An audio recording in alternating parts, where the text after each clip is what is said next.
Join me now, Trump 2020 senior advisor and host of the Right View podcast, Lara Trump. Lara, you know, the left is going to say, oh, stop with the whataboutism, but here's someone who lived it. The treatment of the Trump White House in the Trump world is far different than the Biden White House in Biden's world. Can you imagine if Coke was found in a library or a cubby or wherever in a Trump White House? Oh my gosh. Well, Eric, you just said it, wall-to-wall coverage. People would be in hysterics. The left would be melting down, of course, over this. But this is pretty part and parcel coverage to what we've seen throughout the entire Biden administration. This is an administration that operates not in transparency, but in smoke and mirrors.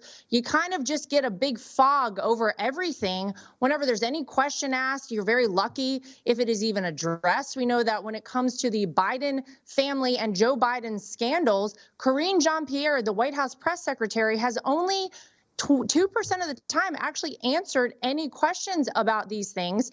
But yes, here we are with an illegal substance being brought into the White House. I know this entrance very well as a member of the family myself at one time. I know how I got to enter the White House, but I know how everyone else entered the White House. There is no doubt they can very easily figure out where this came from, who brought it in. They can review the cameras as to the people who went in this very specific area and figure it out. But for some reason, Eric, we have no real answers on this one. The one thing I know is that during the Trump administration, we did not have cocaine or any other illegal substances being brought into the White House, nor did we have men posing as women, exposing their breasts on the White House lawn. It is just completely crazy. But sadly, no one is surprised to see this sort of thing happen. You know, I'm glad you brought up KJP because we have a soundbite, which it should be very disturbing. Listen to how she responds to the question. There has been some irresponsible reporting about the family, and so I got to call that out here. The Biden family was not here. They were not here. They were at Camp David. To ask that question is actually incredibly irresponsible. No, KJP. It's not incredibly. It's incredibly responsible. This is the people's house. This, as you point out, didn't happen under Trump and has never happened in the history of the White House, and you know we're degenerating into a new world with liberal Biden occupying the White House. As you point out, trans people exposing themselves and doing weird, gross things on the White House lawn. You know, a thought. Flight 93, remember 9/11? Flight 93, those people sacrificed their own lives because they thought that plane was going to the White House and they wanted to protect the people's house. And they sacrificed their lives for that. I just don't know if people would do that with this type of White House. Well, it seems like they're playing everything very loose at the White House and the Biden administration on the world stage. You know, this is why our country, quite frankly, is in the mess that we're in, because we were told, don't forget, Eric, that the adults were coming back to the White House. Joe Biden and the adults were going to run things. And yet look at the lunacy that has ensued. Look at things like this that have happened under this administration, and the gall of Karine Jean-Pierre to call that an irresponsible question. I'm sorry, Hunter Biden is a self-admitted drug addict. It is not far-fetched to ask a question as to whether or not this came from someone in the Biden family, specifically Hunter Biden. We know that Joe and Jill live there at the White House generally full-time, unless he's off in Delaware, where we know he spends a whole bulk of his time, of course, as president.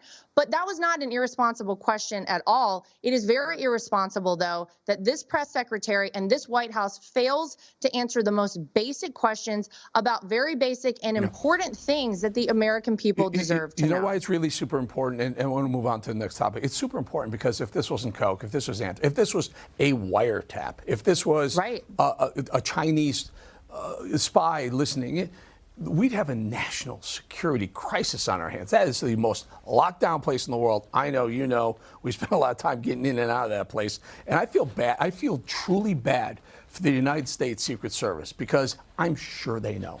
I'm sure they know, and someone's telling them, keep your mouth shut until we release this. And I'm guessing some late night drama document drop. Lara, take a listen to Tucker Carlson, who showed up with Russell Brand, really giving your father-in-law quite a few props. Listen.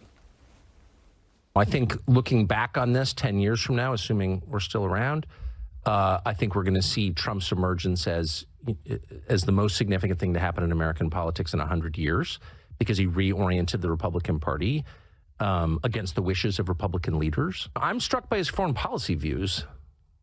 You know, Trump is the only person with stature in the Republican Party, really, who's saying, wait a second, you know, why are we supporting an endless war in Ukraine?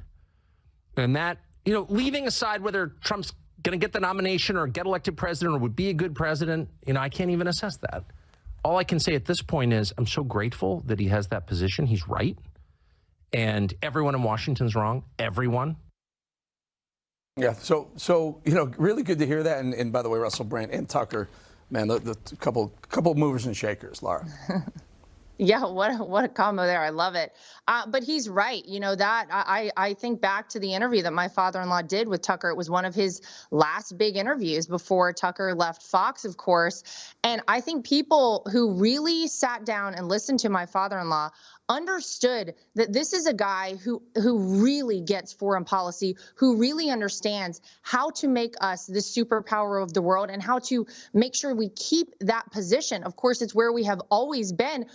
But I'll tell you what, it feels like we're losing that. It's slipping away from us right now. He understands the players, and he approached things from almost a different perspective as a businessman, as a negotiator at one time, because that's what he did for the bulk of his life, my father-in-law. So whenever he got in, you know, the midst of a Kim Jong-un or something, yep, he had a very different approach to things than what you would hear typically come out of Washington, D.C. politicians. And guess what? It worked. It's what we need to see happen going forward to save this country.